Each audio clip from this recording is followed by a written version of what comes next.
sampaikan mungkin tidak bisa tersampaikan kepada masyarakat Indonesia, karena apa yang kita kerjakan ini adalah amanah dari seluruh rakyat Indonesia. Kita menggunakan uang rakyat.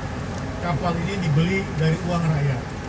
Personil saya berlayar dengan uang rakyat. Tentunya saya harus patut mempertanggungjawabkan kepada rakyat hasil daripada tugas dan fungsi PSDKP melaksanakan penegakan hukum di laut, menjaga kedaulatan hukum di laut dalam hal pengawasan sumber daya kelautan dan perikanan.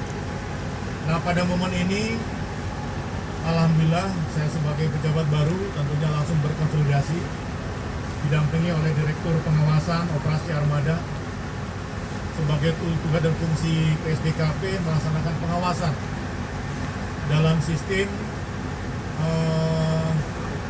Integrated Surveillance System melalui Airborne Surveillance, ulangi Pusdal, memantau lewat AIS, TMS, dan radar satelit, kemudian divalidasi dengan menggunakan Airborne Surveillance. Kita mendata adanya kapal yang diidentifikasi melakukan pelanggaran IUU fishing, terutama illegal fishing oleh kapal-kapal asing yang sering melaksanakan pencurian ikan di wilayah WPP 711 di wilayah Natuna Utara.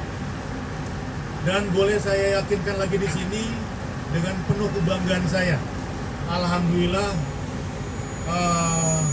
jajaran saya kapal pengawas perikanan yaitu Hiu 11, kemudian Hiu Macan Tutul 02 dan Orca 3 memberikan hadiah yang perlu dibanggakan menurut saya.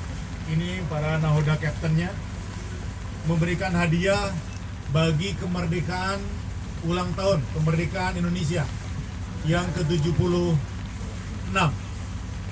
Jadi menurut penuturan daripada para kapten, 3 kapten yang menangkap 2 kapal Vietnam itu melaksanakan pengejaran, pemeriksaan dan penangkapan, dilanjut dengan pengawalan. Ini pada tanggal 17 Agustus 2021 dan hampir mendekati detik proklamasi jam 10. Jadi boleh saya sampaikan ini merupakan hadiah dari Kementerian Kelautan dan Perikanan dalam rangka HUT Kemerdekaan Republik Indonesia yang ke-75. Dalam konteks penangkapan sudah dilaksanakan tentunya dengan prosedur yang kita lakukan, mulai dari pengejaran, pemeriksaan, sudah dengan prosedur, dan kita berhasil menangkap 2 kapal Vietnam, yaitu KG 1843 TS dan KG 1938 TS dengan indikasi pelanggaran. Saya pikir sudah jelas, yaitu legal fishing, melaksanakan pencurian ikan di wilayah yurisdiksi nasional Indonesia, yaitu di WPP, wilayah pengolahan perikanan negara Republik Indonesia 711. Tepatnya di sebelah barat dari Laut Natuna, hampir berbatasan dengan Malaysia, namun sangat jauh dari perairan landas kontinennya Vietnam. Jadi kemudian kita periksa dan kita periksa, kita hentikan, kita tangkap dan kita kawal. Namun dalam prosesi pengejaran, 1 kapal karena overheat, kemudian menimbulkan panas di mesinnya, timbul asap dan terbakar dan kemudian tenggelam. Namun demikian dari segi kemanusiaan tentunya aparat saya melaksanakan penyelamatan kepada kapal Vietnam yang terjadi kebakaran tersebut dan berhasil kita evakuasi dan berjumlah kurang lebih 22 ABK. 2 kapal sudah kita amankan, kita selamatkan dan sekarang sudah ada di sebelah kita untuk dilaksanakan proses penyidikan lebih lanjut. Kemudian untuk indikasi lain, menurut penuturan dan juga kesaksian daripada ABK kapal Vietnam, mereka sudah kurang lebih 4 kali masuk ke dalam wilayah kita, melakukan pencurian di wilayah kita. Dan kapal yang tenggelam itu adalah kapal pengangkut yang sudah hilir mudik mengangkut kapal pencurian kita atau ikan kita ke Vietnam. Sekali lagi ini bagian tugas dan fungsi PSDKP di bawah kepemimpinan saya sebagai Dirjen Sekali lagi tentunya ke depan saya mohon dukungan dari wartawan untuk menyampaikan kepada rakyat bahwa tugas kita sudah kita laksanakan.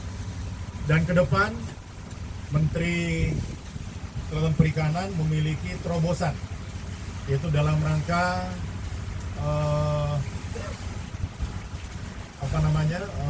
pemanfaatan sumber daya perikanan, yaitu dengan program yang namanya penangkapan ikan terukur di wilayah WPP NRI. Harapannya apa? Agar supaya penangkapan ikan di setiap WPP ini bisa terukur, sehingga dalam konteks pengelolaan perikanan atau pengelolaan sumber daya kelautan perikanan ini bisa terukur berapa potensinya, berapa yang dimanfaatkan, berapa kapal yang diizinkan, sehingga antara pemanfaatan ekonomi dan juga ekologi ini bisa seimbang, sehingga tidak terjadi pengerusakan, tidak terjadi overfishing, dan diharapkan berkelanjutan daripada sumber daya kelautan dan perikanan itu ke depan. Dan tentunya program Menteri Kelautan Perikanan tersebut saya sebagai Dirjen Pengawasan wajib untuk mendukung dan mengawal sehingga bisa dilaksanakan, terutama dalam konteks keberlanjutan sumber daya kelautan dan perikanan. Mungkin secara umum demikian yang kami sampaikan, apa yang sudah dilaksanakan oleh jajaran Ditjen Pengawasan Sumber Daya Kelautan dan Perikanan. Terutama pada tanggal 17 kita berhasil menangkap 2 kapal Vietnam, namun 1 kapal terbakar dan 1 kapal kita sudah kawal menuju pangkalan PCB Batam, dan selanjutnya kita laksanakan proses hukum lebih lanjut. Demikian yang kami sampaikan. Mungkin ada pertanyaan, ada yang mau disampaikan dari rekan-rekan